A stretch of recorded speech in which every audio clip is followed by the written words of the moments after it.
රත් වූ මැටි සබය. ඉදිරියේදී රටට කිරි සම්පත අහිමි වන ලකුණු චාමර සම්පත් පෙන්වා දෙයි.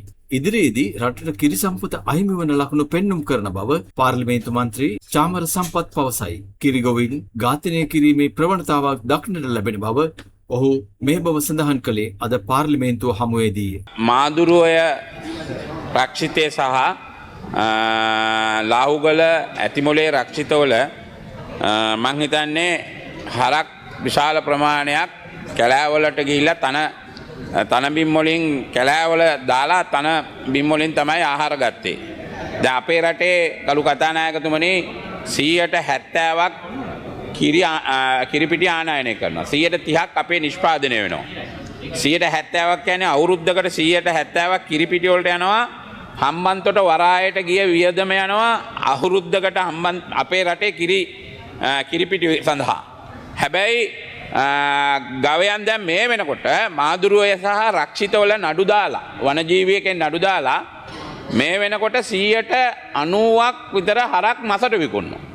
කිරි ගවයෝ මසට විකුණන්න පටන් ගෙන දිනවා මේ මාදුරුවය මහෝය ඔයගේ රක්ෂිතවල. දැන් මේ මහෝය දැන් මේගොල්ලෝ කියන්නේ අර එක්ටැංගේ ගරු ඇමතුමා එක්ටැංගේ කරන්න පුළුවන් නුවරඑළිය අඹේවෙල පට්ටිපොළ බොරලන්ද වගේ තැන්වල තමයි එක්ටැංගේ ගෙනල්ලා ගාල් වලට මේවා කරලා හරක් හදන්න පුළුවන්.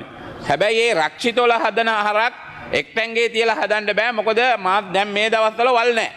ඉතින් මේගොල්ලෝ මේ මනජීවයකින් මේකට ප්‍රශ්නයක් දානවා මේ අලින්ට කන්න තියෙන ඒවා හරක්ට කන්න ගියහම මේකේ ප්‍රශ්නයක් ඇති වෙනවා කියලා තමයි නඩු දාලා එන්නේ. දැන් තව මං හිතන්නේ මාදුරුවේ රක්ෂිතයේ තව 10%ක්වත් ඉතුරු නෑ ඇමතුමා. දැන් ඒ ටික ඔක්කොම මසට විකුණනවා. එහෙම වුණොත් අපේ මේ කිරි නිෂ්පාදනයේ 30%ක් නෙමෙයි 15%ට බහි. ඊට පිළිතුරු දුන් නියෝජ්‍ය අමාත්‍ය නාමල් කරුණාරත්න. අපේ ඉලක්කයක් තියෙනවා 2030 වකවානු වෙනකොට මේ ප්‍රමාණී 3 ගුණයක් දක්වා අරගෙන යන්න. ඒ අනුව ඒකට අදාළව අපේ සැලැස්ම තමයි කිරි ආහාරකගෙන් ගන්න පුළුවන් කිරි ප්‍රමාණය වැඩි කර ගැනීම සහ ඊට අදාළ තාක්ෂණික ක්‍රමවේදයන් භාවිතා කරලා කිරි අස්වැන්න වැඩි කර ගැනීමට අපි මූලිකත්වය ලබා දීලා තිබෙනවා. ඒ වගේම තමයි ඩේරි හබ් හදමින් ඊට අදාළ වැඩපිළිවෙලක් සකස් කරලා තියෙනවා. නිකවැරටිය ගොවිපොළ පදනම් කරගෙන අපි විශාල වැඩ කටයුත්තකට අත ගහලා තියෙනවා. මේනකොටත් මිලියන 1000ක් ඒ සඳහා වෙන් කරලා තිබෙනවා. ඒ වගේම තමයි කිරි ගව ගාල් වලට අවශ්‍ය මැදිහත්වීම් කරමින් කිරි නිෂ්පාදනය වැඩි කර ගැනීමට අදාළ ජාතික වැඩපිළිවෙලක් අපි සකස් කරලා තියෙන ඒ ඔස්සේ තමයි යන්නේ.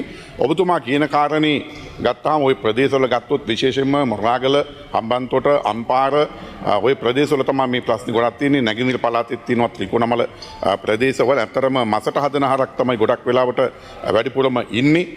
කිරි ගන්න හරකුත් ඉන්නවා. ඉතින් මේ තත්වය ඇතුලේ විශේෂයෙන්ම පරිසර ප්‍රශ්නත් එක්ක තමයි මේ කාරණා ගැට ගැහිලා තියෙන්නේ. වනජීවී සහ වන සංරක්ෂණ භූමි තමයි ගොඩක් වෙලාවට තියෙන්නේ. ඒ භූමි පරිහරණය කරන්න ගියපුවාම තියෙන නෛතික බාධාවන් පාරිසරික ප්‍රශ්න ඒවත් එක්ක මේක සාකච්ඡා කරලා අවබෝධයක් ඇතුලේ තමයි ඇත්තටම මේ කටයුත්ත අපි කළමනාකරණය කරගන්න ඕනේ. පරිසරයත් ආරක්ෂා වෙන විදියට, කැලෙත් ආරක්ෂා වෙන විදියට, කැලේ ඉන්න සත්තුත් ආරක්ෂා වෙන විදියට, කිරි ගොවියගේ අවශ්‍යතාවනුත් ඉෂ්ට වෙන විදිහේ මැද උත්තරයකට ඇත්තටම අපි එන්න ඕනකම වෙනවා. ඒක විශේෂයෙන්ම අමාත්‍යාංශ කීපයක් අතරේ සාකච්ඡා කරලා විසඳ ගන්න ඕන ප්‍රශ්නයක් ඒක. කසාවලින් මතුවන කතා කරන පත්තරේ මෙවැනි තවත් කාලීන සිදුවීම් දැනගන්න අපි නාලිකාව සබස්ක්‍රයිබ් කරන්න.